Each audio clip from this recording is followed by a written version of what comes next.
لیکن ہو رہا ہے، بڑی عظمتوں والا مہینہ ہے، بڑی عظمتوں والا مہینہ ہے۔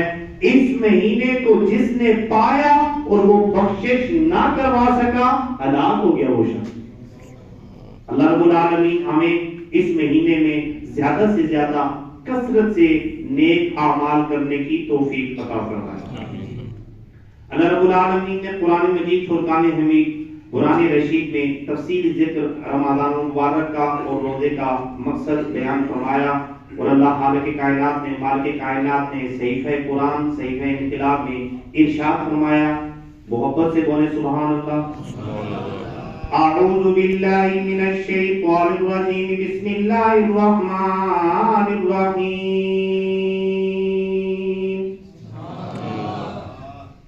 یا ایھا الذین آمنوا کتب علیکم الصیام۔ آپ میرے ساتھ اگر مل کر تھوڑا سا ذکر خیر کریں گے تو یقیناً ہمیں کچھ باتیں سمجھ آ جائیں گی، مجھے پتا چل جائے گا کہ میری بات آپ تک پہنچ رہی ہے۔ اللہ رب العالمین نے اپنی لائق کتاب قرآن مجید میں فرقان حمید میں ارشاد فرمایا، یا ایھا الذین آمنوا، اے وہ لوگو جو ایمان لائے ہو۔ کتنے خوش نصیب ہیں ہم، کتنے ایمان والا کہہ کر رب مخاطب کر رہا ہے۔ یہ الگ بات ہے کہ میرے اندر کتنا ایمان ہے۔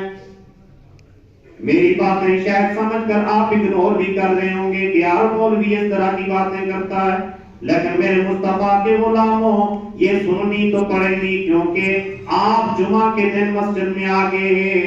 یہ بات غور سے سنیں، کیونکہ حضور نے فرمایا جو شخص جمعہ کے دن تیاری کر کے مسجد میں آ گیا، غسل کیا، ناخن تراشے، اس نے کپڑے پاک صاف پہنے، اللہ کے گھر میں آ گیا اور قریب آ کر امام کے پاس بیٹھا، غور سے اس نے واعظ و نصیحت سنی، خطبہ سنا، اور خطبہ سن کر وہ مسجد سے باہر بعد میں قدم رکھتا ہے، اللہ اس کے نامہ اعمال میں 70 سال کی عبادت لکھ دیتا ہے۔ امام الانبیاء صلی اللہ علیہ وسلم کے غلاموں، آؤ میں رب کا قرآن بیان کرتا ہوں، رب کا قرآن سناتا ہوں، میں فرمان مصطفیٰ کی طرف بھی آؤں گا۔ میرے مصطفیٰ کے غلاموں، اللہ کا قرآن کہہ رہا ہے، یا ایھا الذین آمنوا۔ کتنے خوش نصیب ہیں ہم لوگ کہ اللہ ہمیں ایمان والا کہہ کر پکار رہا ہے، اللہ ہمیں مومن کہہ کر پکار رہا ہے، اللہ ہمیں اپنے معبود کا غلام کہہ کر پکار رہا ہے۔ حالانکہ پہلی امتوں میں یاد رکھیے گا جو منافق ہوتا تھا اس کی پیشانی پر لکھ دیا جاتا تھا، جو گناہ کر کے آتا تھا اس کی پیشانی پر وہ گناہ لکھ دیا جاتا تھا۔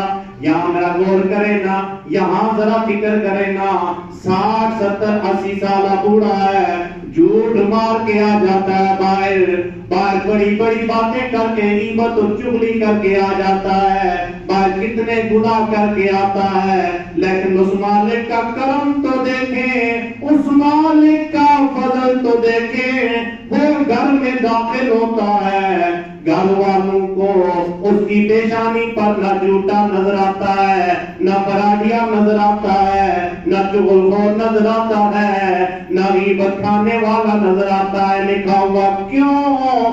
اس لیے کہ یا ایھا الذین آمنوا، اس لیے کہ اللہ نے معبود کی غلامی جو عطا فرمائی ہے،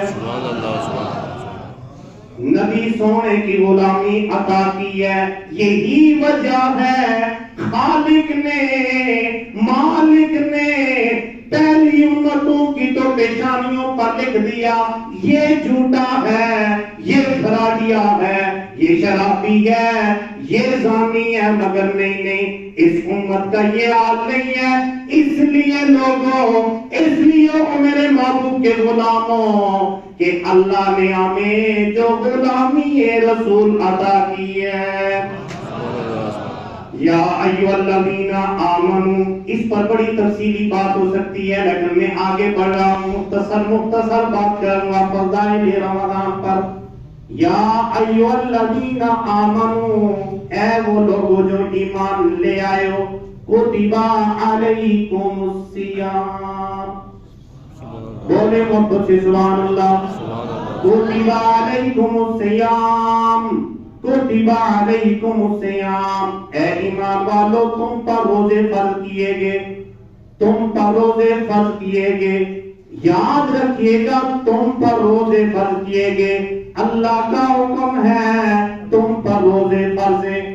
اللہ میرے مصطفیٰ کے غلاموں، اگر آج کوئی بندہ ذرا سی بھی غلطی روزہ رکھنے میں کرتا ہے، ذرا سی بھی کوتاہی کرتا ہے روزہ رکھنے میں، لیکن سوچئے گا، ذرا سمجھئے گا کہ آج ذرا بھی کوتاہی کرے اس خالق نے جس نے اتنی عزتیں عطا کی ہیں، آج ذرا بھی کوتاہی کرے تو کتنا بدبخت ہے وہ شخص کہ آج روزہ نہ رکھ کر وہ کوتاہی کرے۔ صحت مند ہو تو تب، اگر بیمار ہے تو شرعی عذر ہے، اگر کوئی مسئلہ ہے تو شرعی عذر ہے، لیکن اگر صحت مند ہے، عطا کرتا ہے مگر روزہ نہیں رکھ رہا، پھر اللہ کی بارگاہ میں سوال کیسے کرے گا؟ اور میں تمہیں یہاں پر قرآن کے ساتھ ہی نبی کا فرمان سنا دوں۔ امام الانبیاء نے فرمایا، مشکات شریف کی حدیث مبارکہ، حضور نے فرمایا کہ سارا دن روزہ رکھ کر شام کو ہاتھ اٹھا کر جب اللہ کی بارگاہ میں سوال کرتا ہے بندہ مومن، تو پھر اللہ کے محبوب نے فرمایا اس کے درمیان اور خالق کے درمیان پردے ہٹ جاتے ہیں، جو وہ مالک سے مانگتا ہے اللہ عطا فرما دیتا ہے۔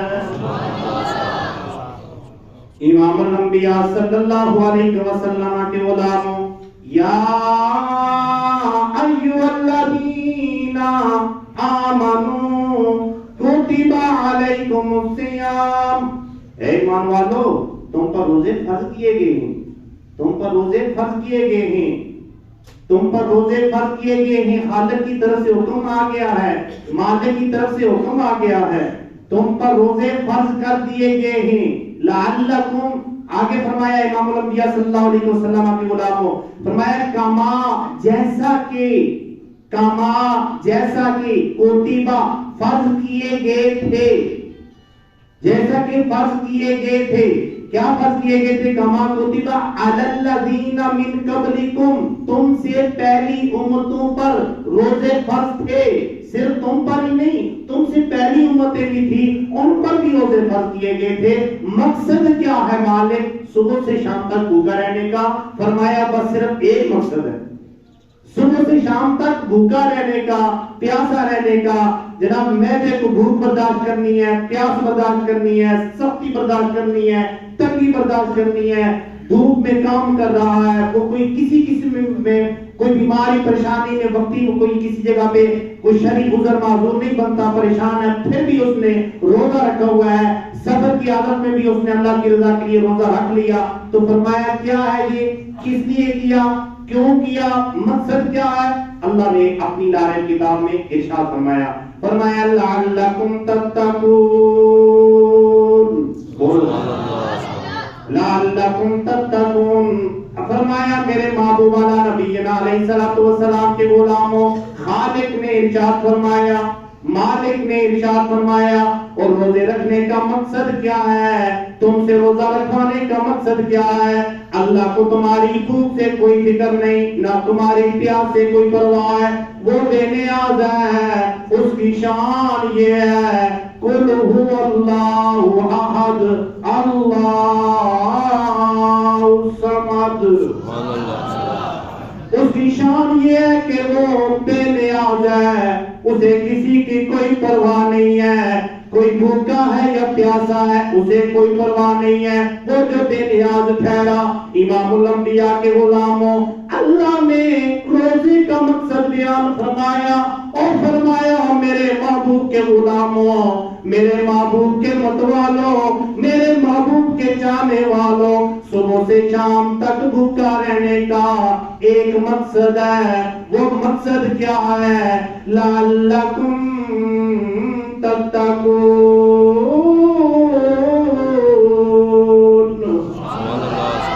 فرمایا اس لیے ہم نے بھوکا اور پیاسا رہنے کے لیے کہا تاکہ تمہارے اندر تقوی آ جائے، تاکہ تمہارے اندر پرہیزگاری آ جائے، تو تاکہ تمہارے اندر خوف خدا آ جائے، تاکہ تمہارے اندر خشیت الہی آ جائے، تاکہ تم ساتھ بھوکا جو تھا اس کی بھوک کی شدت کو محسوس کر لو۔ تمہارے محلے میں کوئی یتیم تھا، اس کی بھوک کو تم محسوس کر لو، اس لیے تمہیں بھوکا اور پیاسا رکھا تاکہ تم ساتھ ایک بیوہ رہتی تھی، یتیم بچے پال رہی تھی، کھانے کے لیے کچھ نہیں تھا، تاکہ تمہیں محسوس ہو بھوک جب لگ جاتی ہے، پیاس کی شدت ہو، پاس کچھ بھی نہ ہو تو پھر کیسے بندے پر گزرتی ہے۔ جب تم محسوس کرو گے، یتیموں اور بیواؤں کی خدمت کرو گے، یہ محسوس کر کے تو پھر اللہ بھی راضی ہوگا، اللہ کا رسول بھی راضی ہوگا۔ امام الانبیاء صلی اللہ علیہ وسلم کے غلاموں، بات ابھی آگے بڑھنی ہے لیکن میں ایک پھر حدیث کی طرف پہلے چلوں۔ اب میں تمہیں میرے محبوب کا فرمان سنا دوں، لجپال آقا کا فرمان سنا دوں، سونے نبی کا فرمان سنا دوں، اور پھر میں آگے مختصر سی اس پر بحث کروں گا۔ کریم آقا کے غلاموں، میرے سونے آقا کا ایک غلام ہے، ایک میرے سونے آقا کا غلام ہے، لجپال آقا کا غلام ہے، نام ربیہ ہے، بولو سبحان اللہ۔ صحابی رسول کا نام آ جائے، سونے صحابی کے، سونے مصطفیٰ کے سونے صحابی کا نام آ جائے تو پھر مومن مچل کے کہتے ہیں سبحان اللہ۔ حضور کے غلاموں، حضور کا غلام ہے، سونا صحابی ہے، چھوٹی عمر ہے، نام ربیہ ہے، کام کیا کرتے ہیں؟ سونے آقا کو وضو کرواتے ہیں، سونے لجپال نبی کو وضو کرواتے ہیں، سونے آقا کو وضو کرواتے ہیں، اور جب ضرورت پڑ جائے نالین مبارک سامنے رکھتے ہیں، جب کہیں جانا ہو حضور کے نالین مبارک، جوتے مبارک اٹھا کر سامنے رکھتے ہیں، پیش کر دیتے ہیں۔ آنا میرے مصطفیٰ کے غلاموں، بات کر رہا تھا میں کہ اللہ سے مانگو، یہ وہ گھڑی ہے جب مانگا جائے اللہ عطا کرتا ہے۔ آنا میرے مصطفیٰ کے غلاموں، حضرت ربیہ کے پاس چلتے ہیں، ربیہ وضو کروا رہے ہیں، وضو کرواتے کرواتے آقا کی بارگاہ سے یہ حکم ملتا ہے، سل ربیہ، مانگ ربیہ، جو مانگتا ہے۔ اللہ اکبر کبیرہ، ذرا سوچنا وہ کتنا خوش نصیب غلام ہے، کتنا خوش نصیب غلام ہے، کتنا خوش نصیب غلام ہے۔ آقا امام الانبیاء مختار کل نبی جسے یہ کہیں سل ربیہ، سوال کر ربیہ، مانگ آج ربیہ، کیا مانگتا ہے؟ امام الانبیاء صلی اللہ علیہ وسلم کے غلاموں، ذرا غور تو کرو نا، ذرا غور تو کرو نا، ہم ہوتے پتہ نہیں کیا کیا مانگتے، لیکن دیکھو نا پھر بڑے جو لوگ ہوتے ہیں، بڑے لوگوں کی مانگ بھی بڑی ہوتی ہے۔ کیا مانگا؟ بارگاہ مصطفیٰ میں سوال کیا، یا رسول اللہ اگر آپ عطا کر رہے ہیں، دریائے رحمت جوش میں آ گیا۔ میں یہاں پر اس بات بارے میں بات نہیں کروں گا کہ اگر حضور کے پاس اختیار نہیں، حضور کچھ کسی کو دے نہیں سکتے، اس طرح کا عقیدہ مخالفت بنتی ہے، میں اس طرف جا نہیں رہا۔ حالانکہ یہ عقیدہ ہمارا یہاں واضح ہو جاتا ہے کہ ہمارے نبی وہ نبی ہیں جو چاہیں جس کو چاہیں اللہ کی عطا سے اسے دے سکتے ہیں. ہمارا یہ عقیدہ اور الحمدللہ یہ حدیث مبارکہ ہمارے عقیدے کی ایک محافظ ہے. یہ فرمان عالی شان حضور کا ہمارے عقیدے کی محافظ ہے کہ ہم کتنا سونا عقیدہ رکھتے ہیں. کوئی بنا بنایا کتابی عقیدہ نہیں ہے. ہمارا عقیدہ تو وہ ہے یا رب کے قرآن سے ثابت ہے یا نبی کے فرمان سے ثابت ہے. بولے نا محبت سے سبحان اللہ. امام الانبیاء صلی اللہ علیہ وآلہ وسلم کے غلاموں آقا دو جہاں امام الانبیاء صلی اللہ علیہ وسلم کا غلام سل ربیہ اے ربیہ مانگ کیا مانگتا ہے, اے ربیہ مانگ کیا مانگتا ہے. سل ربیہ اے ربیہ مانگ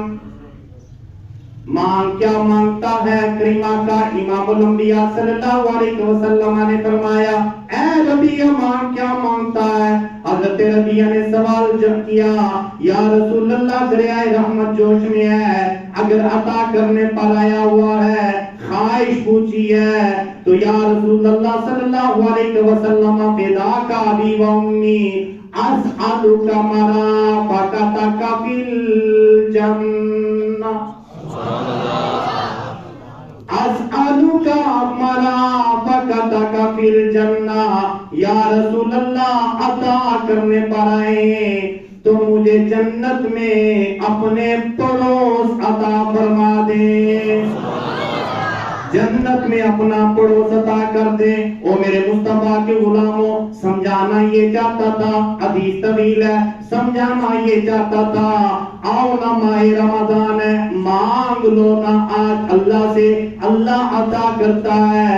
صبح سحری کے وقت اٹھتے ہیں تو جناب 4 یا 6 رکعت نماز تہجد پڑھ لیں, جتنے آسانی سے پڑھ سکتے ہیں پڑھ لیں, پھر ہاتھ اٹھا کر رب سے مانگے, اللہ عطا فرماتا ہے. بلکہ اللہ جو مانگے گا تیرے حق میں جو بہتر ہوگا اللہ تمہیں رمضان کا صدقہ عطا فرمائے گا. پھر جب افطاری کا وقت ہوتا ہے, سارا دن بھوک پیاس برداشت کر لی, اب افطاری کا وقت ہے, اب ہاتھ اٹھائے ہیں, مالک قبول فرما, مالک میرے روزے کو, میرے جملہ عبادت کو قبول فرما. او میرے مصطفیٰ کے غلاموں, آؤ میں جاتے جاتے آخری حدیث سنا دوں. فرمایا من ساما رمضان ایمانا و احتسابا غفر له ما تقدم من ذنبی. حضور نبی کریم علیہ الصلوۃ والسلام کے غلاموں, اللہ کے محبوب نے ارشاد فرمایا من ساما, جس شخص نے روزہ رکھا, ایمانا و احتسابا, حالت ایمان میں اور اصول ثواب کے لیے, اصول ثواب کے لیے, فرمایا غفر له ما تقدم من ذنبی, اللہ اس روزے پر اجر یہ عطا فرمائے گا, اس کی ساری زندگی کے صغیرہ گناہ اللہ معاف فرما دے گا. حضور نبی کریم علیہ الصلوۃ والسلام کے غلاموں, میں عرض کر رہا تھا کہ روزہ صبر سکھاتا ہے, روزہ ہمدردی سکھاتا ہے, روزہ رواداری سکھاتا ہے. روزے سے آپ کو پتہ چلتا ہے کہ میرے محلے میں کتنے غریب ہیں جن کا حق میرے ساتھ ہے, کتنے یتیم ہیں جن کا حق میرے ساتھ ہے, کتنے یہاں بیوہ ہیں جن کا حق اللہ نے میرے مال کے ساتھ رکھا ہے. حضور نبی کریم علیہ الصلوۃ والسلام کے غلاموں, روزہ آپ کو سکھاتا ہے کہ بھوک کتنی سخت چیز ہے. جب شدت کی بھوک ہو تو انسان کو کیا کرنا پڑتا ہے. امام الانبیاء صلی اللہ علیہ وسلم کے غلاموں, وقت ختم ہو گیا. میں اگلی آیت انشاءاللہ 10 میں اس کا ترجمہ اور تفسیر میں 10 میں صبح فجر کی نماز کے سے پہلے 10 منٹ کا درس ہوتا ہے، میں انشاءاللہ سناؤں گا، لیکن یہاں رک کر میرے پاس جو 2 منٹ رہ گئے، امام الانبیاء صلی اللہ علیہ وسلم کے غلاموں، ذرا مجھے یہ بتاؤ نا، روزہ تو ہمیں یہ درس دیتا ہے کہ بھوکے پیاسے کو کھانا کھلاؤ، پیاسے کو پانی پلاؤ، کپڑے ننگے ہیں اسے کپڑے عطا کرو، جو ضرورت ہے کسی کی پوری کرو، لیکن کیا وجہ ہے پچھلے 3-4 مہینے سے غزہ کے بچے بھوکے مر رہے ہیں، پیاسے مر رہے ہیں، ذبح ہو رہے ہیں، لیکن امت مسلمہ خاموش کیوں؟ میرا سوال یہ بنتا ہے معصومانہ سا کہ بتاؤ نا، غزہ کے بچوں کو ذبح کیا جا رہا ہے لیکن کوئی بولنے والا 56-57 اسلامی ممالک میں کوئی بولنے والا نہیں۔ اور میرے مصطفیٰ کے غلاموں مجھے بتاؤ نا، میری بہن وہاں پر ذبح ہو رہی ہے، مر رہی ہے، عزتیں نیلام کر رہی ہے، لیکن 56-57 اسلامی ممالک کے سربراہان کہاں ہیں، سپاہ سالار کہاں ہیں، اور کدھر مر گئے؟ جاؤ نہ دیکھو، بیٹی کا سر ننگا ہے۔ امام الانبیاء کے غلاموں صلاح الدین ایوبی نے ایک جنرل کو جب مارا تھا اور اسے ایک جنرل کو مارتے ہوئے کہا تھا، تم نے کہا تھا این محمد ینصرکم، کہاں ہے تمہارے محمد، مدد کریں آ کر، آئے اور وہ ادعوکم ینصرکم، انہیں بلاؤ اور وہ مدد کریں۔ تو صلاح الدین ایوبی نے کہا تھا وہ خود تو نہیں آئے، انہوں نے اپنے غلام کو بھیج دیا ہے۔ امام الانبیاء کے غلاموں، کہاں ہے صلاح الدین ایوبی کا جانشین، کہاں ہے محمد بن قاسم کا جانشین، کہاں ہے نور الدین زنگی کا جانشین؟ غزہ کی بیٹی آج انتظار کر رہی ہے، آج جناب فلسطین کی بیٹی یاد کر رہی ہے۔ اللہ کرے میری یہ بات سمجھ آ جائے۔ وآخر دعوایا ان الحمدللہ رب العالمین۔ یہ کچھ پیسے ہیں یا کچھ جو چیز بھی ہے، یہ وضو والی جگہ پر پڑی تھی، جس کسی بھائی کی بھی ہو وہ یہاں سے رسیو کر سکتا ہے، جس کسی کی بھی ہو نماز جمعہ کے بعد، ابھی نہیں تو نماز جمعہ کے بعد یہ سامنے رکھی ہوئی ہے، لے سکتا ہے۔ اور دعا ہے کہ خالق کائنات ہمیں جو کچھ بیان ہوا عمل کی توفیق عطا فرمائے۔